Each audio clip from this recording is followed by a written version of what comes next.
My UFC hot takes, but they progressively get hotter. No rage bait. I actually believe these. Yeah, I'm definitely sure there's not going to be any rage bait. Ian Gary's the third best active welterweight and will be champion one day. Who do you think is the second best? Do you think JDM? Do you think Shavkat?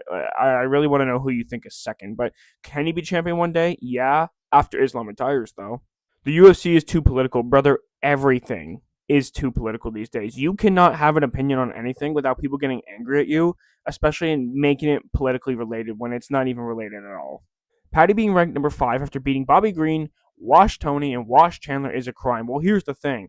The only reason why he got bumped up so much is because Poirier and Islam either left the division or retired. I don't agree with him being number 5 at all. I think it's crazy, right? He beat the number 8 ranked Michael Chandler, I think he was, when he fought Patty. Like, yeah, no, this is silly. Like, it's ridiculous. Marab is on PEDs. I mean, if I found out he was on like EPO or something, I wouldn't be surprised. But until he's caught, I'm not really gonna believe it. Ilya beats Islam at 155. This is starting to become less and less of a hot take. I think people know that at 155, Islam is extremely drained. He's not the same fighter as he is at 170. At 170, I think Islam beats Ilya. I would like to see this fight happen at a catch weight.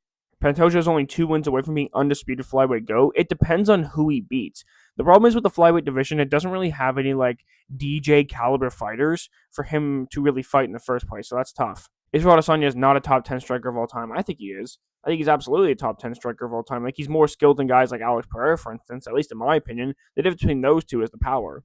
Jan's only real loss in the UFC is to Marab if you don't include robberies. I do not agree with this. I think that Aljamain Sterling won the second fight, as well as the first fight was a DQ. Jan did cheat. That does count as a loss. Now, I do think he beat Sean O'Malley, but that fight wasn't, like, egregious or anything.